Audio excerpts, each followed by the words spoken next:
Hello everyone, welcome to my channel. So अभी IBPS clerk का scorecard out हो गया, तो मुझे लगा मुझे भी अपना स्कोर कार्ड शेयर करना चाहिए। स्कोर कार्ड शेयर करने से पहले मैं कुछ बातें बता देना चाहती हूँ कि पहले जो मैंने सेल्फ गिवन एनालिसिस में बताया था कि मेरा एग्जाम था 24 अगस्त को फर्स्ट शिफ्ट में। उसमें इंग्लिश जो थी वो काफ़ी ट्रिकी इन द सेंस उसके कुछ क्वेश्चन ऐसे थे जैसे पैरा जंबल।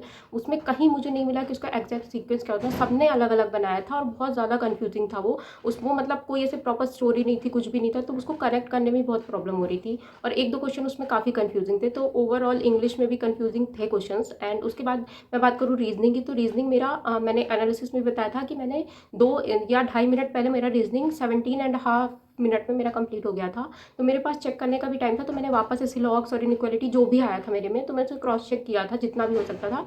तो मेरा रीजनिंग ऑलमोस्ट सही था और एक वर्ड भी था मिंट, तो वो भी एक ही वर्ड बन रहा था, तो वो भी सही था। देन उसके बाद क्वांट की मैं बात करूँ तो क्वांट में आई थिंक मैंने 23 या 24 अटैम्प्ट किए थे, लेकिन जितने किए थे एक्यूरेसी से किए थे। लेकिन पता नहीं अब नॉर्मलाइजेशन हुआ क्या हुआ, तो आप ये स्क्रीन पर देख सकते हैं मेरा स्कोर कार्ड। तो रीजनिंग में एज यूजल मैंने किए थे 35 अटैम्प्ट, तो मुझे 35 मार्क्स ही मिले हैं।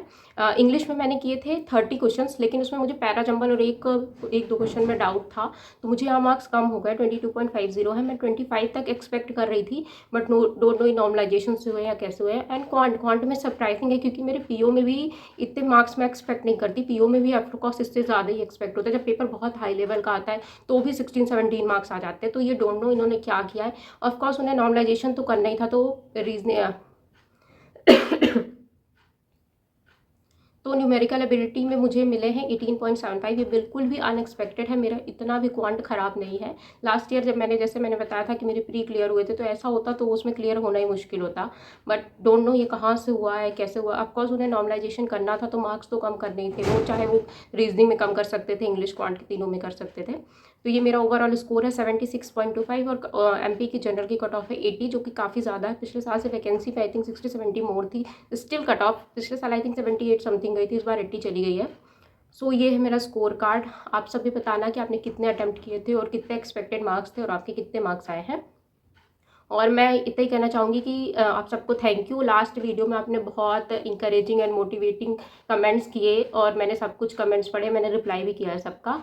तो जो भी मेरा वीडियो था उस दिन मैं बहुत ज़्यादा टेंस थी, तो मैंने बहुत ही पता नहीं, मुझे समझ नहीं आ रहा था मुझे क्या करना चाहिए, तो मैंने एक वीडियो बना के डाल दिया था। क्योंकि जनरली जब आप एनालिसिस देते हो तो चैनल पे लोग आपसे पूछते हैं कि आपका रिजल्ट क्या था, तो उसमें छुपाने वाली तो कोई बात नहीं रहती है। मैं तो सारा ही शेयर कर देती हूँ, वेदर इस प्री हो या मेंस हो। कि मैंने चैनल पे जो भी मेरे मार्क्स आते हैं, या तो कम आते ज़्यादा आते हैं, मैं ऐसा कभी नहीं शो करती हूँ कि बस हाई हाई वाले दिखा दिए और लो वाले नहीं दिखाते, ऐसा नहीं होता है। क्योंकि एग्जाम में जब आप मॉक टेस्ट देते हो, कुछ भी देते हो, तो कभी कभी मार्क्स अच्छे भी आते हैं, कभी कभी बुरे भी आते हैं, तो मैं शो करती हूँ। लेकिन हाँ, जो चीज़ मेरा अच्छा है, आपने देखा होगा कि मैंने गाइडली के भी मॉक्स आईबीपीएस क्लर्क के लगाए थे और उसमें भी मेरे काफ़ी अच्छे स्कोर आते थे।